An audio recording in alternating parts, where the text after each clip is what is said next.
Hi, and welcome to this core and lower strength workout.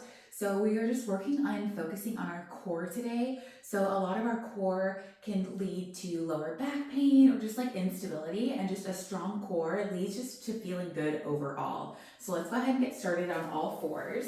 So we're just gonna come onto all fours in a tabletop position to start. So in our tabletop, we just want our shoulders aligned over our wrist and our hips over our knees. You're gonna spread your fingers wide. Your feet can be flat if that feels comfortable. If not, you can tuck your toes. So just see what feels good in your body. So we're gonna start by pressing the floor away from us. And as we inhale, we lower our belly and let your chin guide forward, opening up through your throat. As you exhale, press the mat away from you, round your back like an angry cat, tuck your chin into your chest. Inhale brings you forward. Just let your belly lower. Exhale, press the mat away from you. Tuck your chin into your chest. So we're working on that core strength here and releasing any tension we have in our back. So one thing I really like to do in cat-cow poses is connecting that breath to movement. So find your flow that feels good. Inhale as you drop your belly. Exhale, press the floor away from you, round your back like an angry cat, dome your back. Inhale brings you forward. So this is really good for strengthening our core and releasing any tension in our lower back. So I'm going to invite you to do these last four on your own, just to really make that breath to movement connection. So 3 more.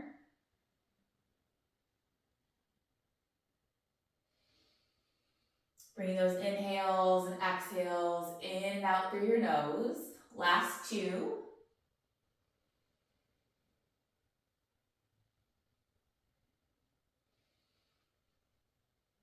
And last one. Exhale as you press the mat away from you, round your back. Inhale, drop your belly. Awesome, cool. So you can do this as many times as you like. If you're feeling any back sensitivity and just really want to start there, this is a great place to start. So now we're going to move into a bird dog, which is a little bit of balance. So it's really engaging our core here. So there's a few ways just to start out in our bird dog. So we'll start by lengthening our left leg long behind us. And just to kind of activate and wake up our leg a little bit, press your toes into the mat or into the ground. And as you exhale, press your heel behind you. So your heel is going to go to the back of the room. And as you inhale, shift your shoulders over your wrist, roll up onto your toes. So exhale, press back. Inhale, come forward. So I want you to be really strong in this left leg. And what that looks like here is really making that mind to movement connection. So really think about energetically sending that left kneecap up towards the ceiling. Inhale as you come forward. Exhale as you press back. And then also work on pulling that left quad up towards your left hip. So we're really engaging our left leg here. So this is getting into our back muscles as well. So do about 2 more, shifting forward and backwards. And then again, we're just activating the back side of our left leg. So our calf, our hamstrings. All right, last one. And then forward. Okay, so now we're gonna move into our balancing pose here. So we're gonna have opposite hand, opposite foot. So this looks like bringing our right hand out in front of us. Want your thumb up like you're a hitchhiker. Bring your thumb up and extend that right arm forward. And maybe this is where you stay. Or play around with lifting your left toes up off the floor. And that might look like just an inch, or maybe eventually your left heel comes in line with your left hip. Stay really active in your left toes, flexing your left toes down towards the mat. Left heel is lifted. And this might be enough. If you're shaking, that's awesome. You're engaging new muscles and just building that strong core here. So we're just gonna hold this for about 30 seconds. And again, if you have the wobbles, it's okay. You can always lower your foot and just play around. Maybe it lifts for 5 seconds, maybe it lifts for 10 seconds, or maybe we're just working on it. The more we do this, the more we show up for yourself, the stronger we'll get. So we have about 15 seconds left. If you're sweating, if you're burning, that's totally normal, that's totally okay. And I really want you to engage your core here. So what that looks like is energetically pulling your hips into your belly button. Last 5, 4, 3, 2, 1. Perfect. Release your right hand down, and let's just do a little rainbows here, just for a little bit of fun. So we're going to inhale that left heel in line with that left hip, and we're going to cross our left foot over towards the right. Your gaze can come over your shoulder for just a minute, and then come over towards the left side of the room. So this first round, we can move our head back and forth, but for now, keep your gaze forward, and just picture you're making a big rainbow with your leg, crossing side to side. So I am burning. I can feel this. So notice where you're feeling this in your body. So maybe you're feeling it in your left glute. Maybe you're feeling it in your right glute. Maybe your core is on fire. Just take notice of where you're feeling it. Let's stay here for these last 5. Make that big arch. 4, 3, feel into the burn, feel into this. 2, all right, last one, here it is, lift it up and over, perfect. Now bring that left knee back in line with that right, and then just sit out to a child's pose for just a second to come back and just take notice how different this might feel. So when our child's pose there's 2 options here. You can bring your knees wide as your mat or the floor, whatever that feels like for you. If you have any skin or flesh to move around, get in there. I want you to feel really comfortable. Release your forehead down to the mat. Maybe rock your head side to side, just massaging your third eye for just a moment. So this is really getting into our hips. Let's say you want to get more into your lower back. Play around and see how this feels. Whenever I teach class, I don't really care too much about alignment, which is like so taboo in the yoga world, but I just really want you to feel into your body. So if we're building strength and getting familiar with our body right now, we're not worried about alignment. So a wide-legged child's pose is great for getting into our hips, which might be tight. And if you want to get into your back, you bring your legs together and come into a closed-legged child's pose. So a few options here. You can have your hands on the mat, or you can have your hands down by your side. So when you're at home and you practice this, you can bring a pillow or a block underneath your forehead too. So it might look silly, but it's just such a nice release for your lower back here. So again, wide-legged is for your hips, closed leg, more narrow is for your lower back. All right, let's press back up. Let's do the other side.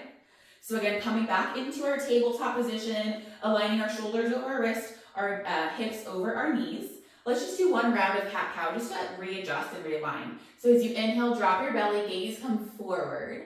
As you exhale, press the floor away from you, tuck your chin into your chest, round your back like that angry cat. Inhale, come back to neutral. Perfect. So let's go to the opposite side now. So lengthen your right leg long behind you, toes are planted in the mat. As we exhale, press that heel to the back room. As you inhale, shift your shoulders over your wrist, heel over your toes. Exhale, press back. Inhale as we come forward. So again, let's focus on that strong core here. So pull your hips into your belly button. Just notice how that feels. Where did you feel that little adjustment? Sometimes in yoga we say, pull the pit of your belly button into your spine, and that doesn't land with some people. So see what lands for you just to stay really active in your core. Let's do 2 more. Inhale as you come forward. Exhale as you press back. One more time. Inhale forward. Exhale, press back. Nice. Okay, so now we're going to make our way into those bird dogs. So again, we're just going to bring our left arm out in front of us, thumb faces up. So we really want to pull your left fingertips towards the top of the room and then play around. You might have a little more balance on this side, you might not.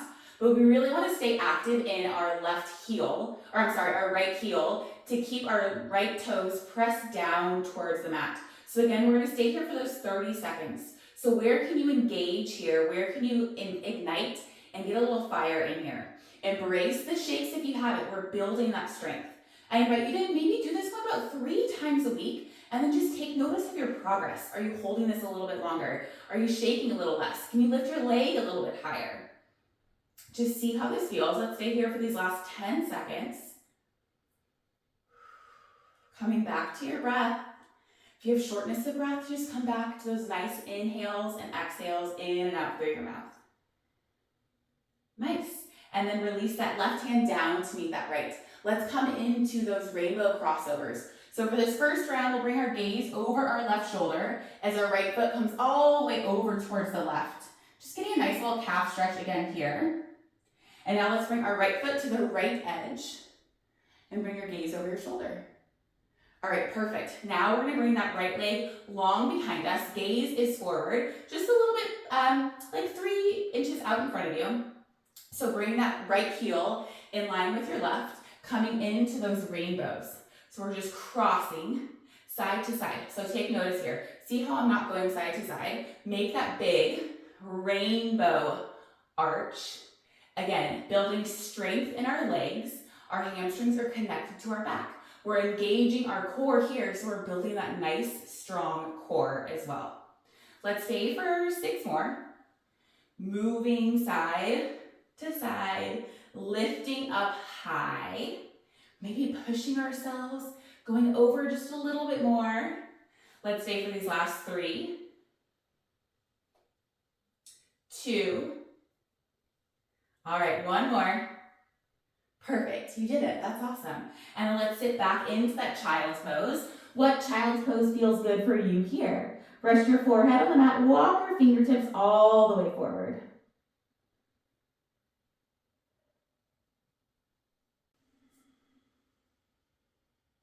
And when you're ready, we'll slowly press ourselves back up. Coming into one little last quick core activation, which is boat pose. So boat pose, there are many ways to do boat pose, and I'd like you to explore your options here.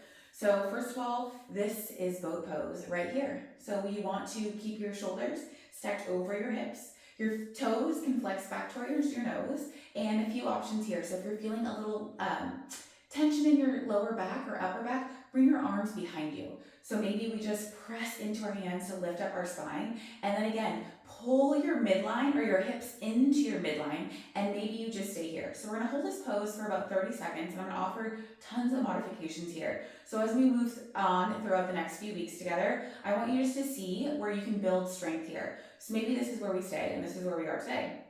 Or you can lift 1 foot, and maybe just play around with lifting 1 foot for 5 or 10 seconds, and then lifting the other.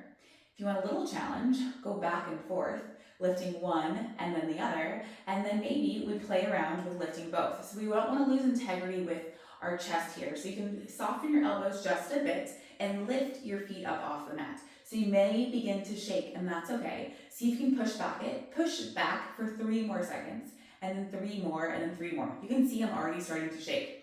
So you can keep your hands behind you, or maybe pull towards the backs of your knees. And so if you find yourself caving like this is when you pull your elbows in, pull your chest through, and find your strength and stability there.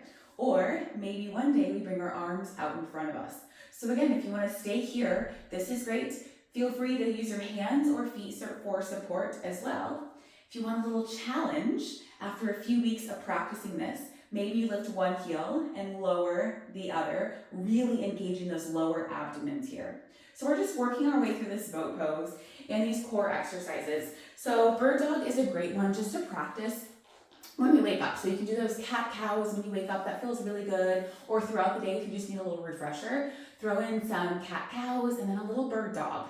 Over the next few weeks, we'll add on just a little bit to that by adding in some crunches. If you have any ankle weights or wrist weights, you can add those on just for that little extra resistance. So always starting at the bottom, meeting ourselves where we're at, and always having grace, and just keep showing up for yourself, and I cannot wait to see you on the mat again.